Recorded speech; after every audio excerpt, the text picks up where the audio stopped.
What is up, people, and welcome back to the channel. So this is the next installment in the fat loss series. We've covered quite a bit today. We went through calories, macros, types of food that you should probably look at choosing for making up your diet, as well as things like meal timing and meal frequency. We're going to be getting into the weeds with this topic. So today we're going to be talking about refeeds, diet breaks, calorie cycling, and cheat meals. So refeeds and diet breaks and all of these types of things, these are aspects within the diet that we can think about utilizing to maximize adherence, because ultimately, probably one thing you've gathered about this series is a huge amount about what you will be trying to achieve during your diet is try to make it as easy as possible for you to stick to the plan and get the results that you want. And implementing these things like diet breaks, refeeds, they can be very effective strategies for helping you do so. We may ask ourselves, why would we want to include these in our diet in the first place? Would it not be better off to just diet straight through? We have to consider what the diet state looks like. So generally, when we are dieting, we are going to experience degrees of metabolic adaptation. So metabolic adaptations are all the changes that are going to be occurring within your body for your body to try to maintain homeostasis. So if you go back to the fat loss cheat codes video where we discussed the hunger and satiety system and how as you get leaner, your body will start to decrease leptin and you'll start to become more food seeking, for example, there's going to be a lot of things happening within your body to get it away from the diet state and bring it towards homeostasis. So probably the most obvious one that we've already touched on briefly is the increased hunger that you'll have during your diet phase. Leptin goes down, ghrelin goes up. All of these things are driving you to want to overeat a little bit more. And that again could push you off the path of adherence, sticking to your diet and achieving the fat loss that you want. Other things that happen, however, are decreases in energy expenditure. Naturally enough, you're eating less, so thermic effective feeding is going down. You're becoming a smaller human, and smaller bodies are going to burn less energy because per unit of exercise that you do, per unit of NEAT that you do, you are going to be expending less total calories because your body requires less calories. And as well, your body can become more efficient with the level of calories that you take in and the level of exercise that you do. There can also be decreases to non-exercise activity. So things like fidgeting, things like tapping your feet, blinking, all of the things that we don't necessarily do consciously that contribute towards energy expenditure, they can start to decrease as well. And we have other aspects as well, which we probably don't necessarily think about all that often. We can start to see our performance suffer because we are being glycogen starved. So because we're eating less calories, or we're burning through a lot of the muscle glycogen that we use on a day-to-day basis for exactly what we need to lose body fat, well, we're not necessarily getting our glycogen stores fully topped up so we can have good training performance the same way we can when we're in a surplus or at maintenance. And then in terms of health, there are going to be decreases in things like mood, things like libido function. Lots of different hormones are going to be affected. Things like your thyroid function, they are also going to be decreased during the diet state. Now, when we have these refeeds and diet breaks, these are strategies that we can utilize to try to mitigate some of these effects. So first off, I think it's going to be pretty good for us to get some definitions out of the way. So a refeed is a temporary increase in calories primarily coming from carbohydrates for a short-term period. So this will be 1 to 3 days, and you're bringing your calories back up to maintenance, again, primarily from carbohydrates. And there is a difference between having most of your calories coming from carbohydrates or coming from fats. Generally, when we have the same level of increase from fat, we don't necessarily see the same changes in terms of hormonal systems, things like leptin, things like improving energy expenditure, the same way we would if we had that increase coming from carbs. And again, one thing we want to think about with this refeed is we're also trying to think of how can we utilize refeeds to help us improve our performance. And we're probably going to have the biggest performance benefit from having an increase in carbohydrates that could have the greatest potential for glycogen storage and to help us with our training session the following day, versus overfeeding on fat will not necessarily lead to the same effect. Generally, if we overfeed on fat, it has pretty much two fates. It's going to be used for adipose tissue, or it can be used for intramuscular triglycerides. Other than that, it's not going to have the same level of benefit as if you overfed on carbs. Now, a diet break is going to be a slightly longer version of a refeed. So this is going to last for 3 to 7 days on average. It could, in certain cases and in certain studies, they have had these diet breaks run a little bit longer. Really, it's just going to be an extended period of time away from dieting when you have your calories brought back up to maintenance. And then we have things like cheat days and cheat meals. Cheat days, cheat meals, to be honest,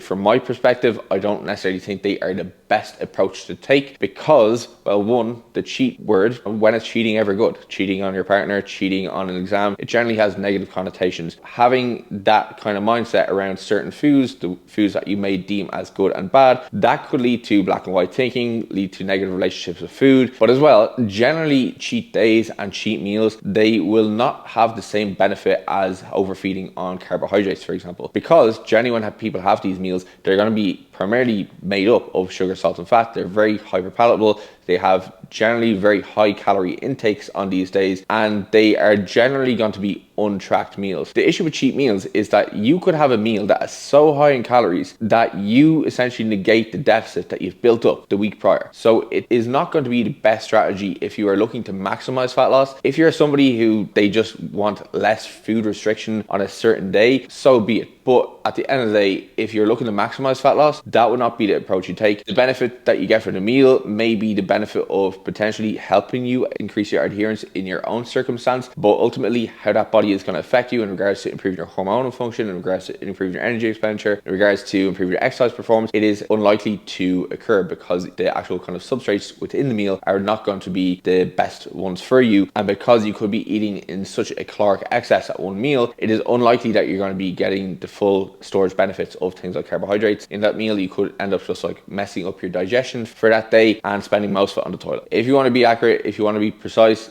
give cheat days a miss. And then probably the final thing that we'll just include within our definition here is going to be calorie cycling. So calorie cycling is just having on some days having calories a little bit higher and some days having calories a little bit lower. Now this is a very popular thing for bodybuilders to do, powerlifters to do, just general trainees to do when they are having training day calories and having non-training day calories. Now you don't necessarily need to have a huge degree of difference between the amount of calories you're having on a training day and non-training day. Having around 50 to 100 grams extra carbohydrates on your training days versus the non-training days, that's basically all that you really need, because realistically during your exercise sessions, no matter how hard you're training, you're probably not burning any more than 100 grams of carbohydrate. When it comes to planning the diet, we kind of want to look at it in terms of breaking it up into separate chunks. You can do these in like 4 to 12 week cycles depending on how much time and how much body fat that you have to lose. Now I do think it's very, very important that at the start of a diet, you know, you're kind of raring to go. Like you're excited to diet, you have high motivation to diet, you have very good satiety around meals. Like, you know, food is not really something that you are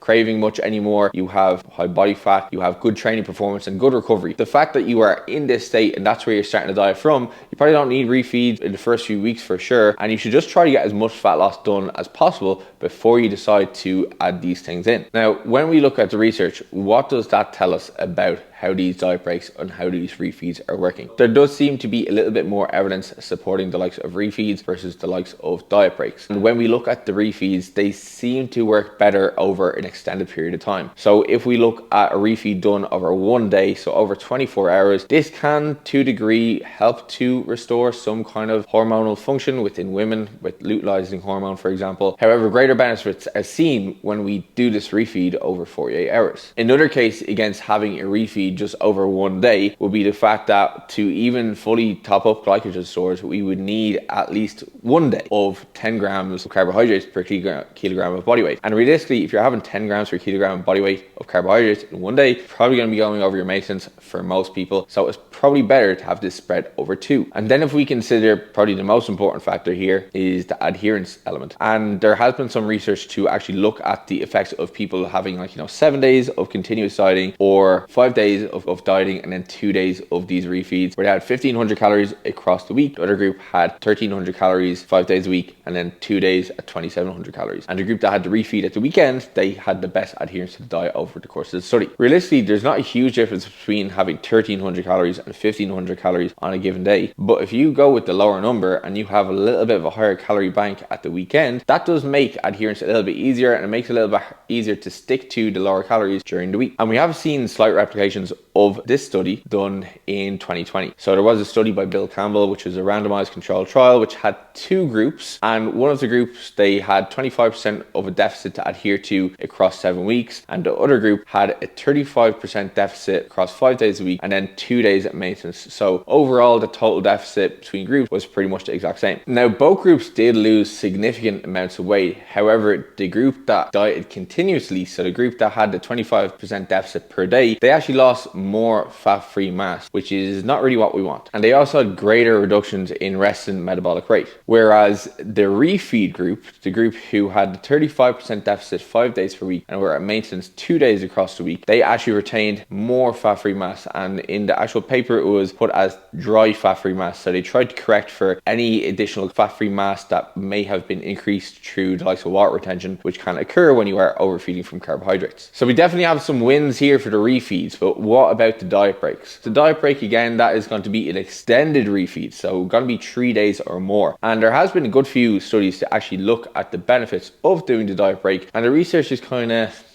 So one of the first papers in this area was looking to see if a diet break actually disrupted weight loss efforts. And they looked at this over 3 groups. So they had one group just diet continuously for 14 weeks. They had group 2 do 3 2-week diet breaks. And they still dieted for 14 weeks in total, but now because they had the diet breaks interspersed within them, they had 20 weeks in total in terms of their time to try to lose some body weight. And then the third group, they just had one 6-week diet break right in the center of the 14 weeks. So again, the total time span or the total time course to actually lose the body fat for group 2 and group 3 were 20 weeks. Now group 1, they were still instructed past the 14-week mark to try to maintain some of the habits that they built up over the course of the study. Now interestingly, all groups lost similar amounts of body weight. There was 2 diet break groups, as I mentioned, and they lost just as much weight as the group who dieted continuously. So that's interesting. Okay, so kind of shows here that like if you take breaks within the diet, you probably won't actually lose any less weight, but you're probably not going to lose any more weight either. Now the issue with this study is it wasn't very tightly controlled. People were just kind of left to their own devices during the diet breaks. You know, they were given some recommendations as to what to do. However, they weren't necessarily given like meal plans or anything like that. So during the diet breaks, they could have done whatever. So because it wasn't very tightly controlled, potentially during these diet breaks, they were not necessarily keeping to a maintenance level of calories, which could have negated some of the weight loss advantages from potentially implementing these diet breaks. Now, thankfully, this is not the only paper in the area. So one of the biggest papers in this space is called the Matador Study. And essentially what they did was they had 2 groups, and they had both of these groups implement a 33% calorie deficit. Now, both groups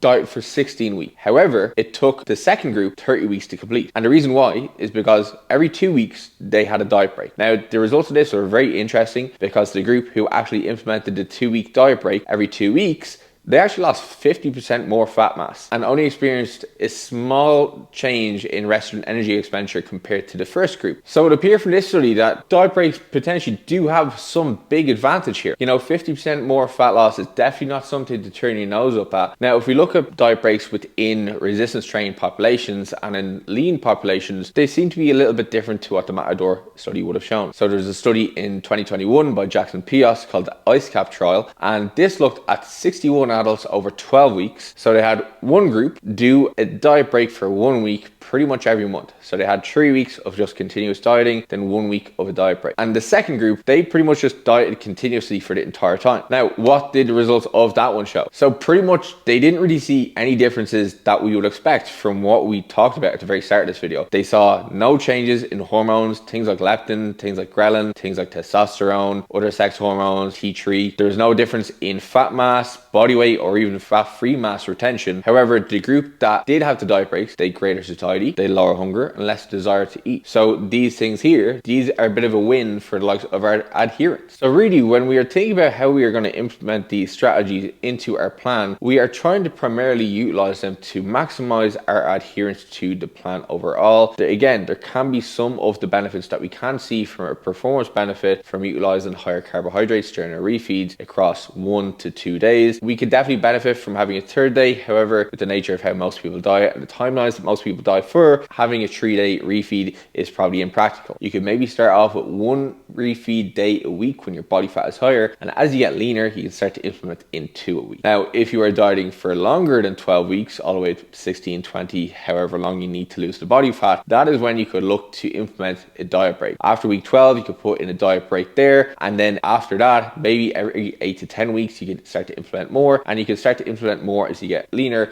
or you could just utilize more refeeds more often as you get leaner and leaner. I think in terms of practicality, it's really, really important that when you are implementing a refeed, that it is going to be foods that you're already currently consuming, and you're just increasing the portion size. In my own experience of utilizing refeeds, I found that when it comes to refeed day and I start to change up a lot of food sources or add more food sources in, that only serves to increase my food focus, increase my cravings, and actually make adherence a little bit tougher in the aftermath of the refeed. So you're going to be better off to actually just on those days, just increase your current carbohydrate portion sizes. Increase the portion size of potatoes, your rice, your pastas, your cereals, as opposed to adding things in that you're going to be thinking about looking forward to, because ultimately I do think that is going to be making adherence a little bit harder. And if you do have foods like that you're trying to think about fitting in or trying to crave, just have a small amount of them throughout the week. And when we are implementing these refeeds, we want to ensure that we're trying to do them back to back, because that's when we're going to have the best benefit from implementing these refeeds versus having one on one day and one on another day, where you're not going to get the full benefit from being able to overfeed the carbohydrates in this state. And then finally, with the refeeds, it could be a really good idea to ensure that your hardest workouts are actually stacked on the days following the refeeds or on the days of your refeeds,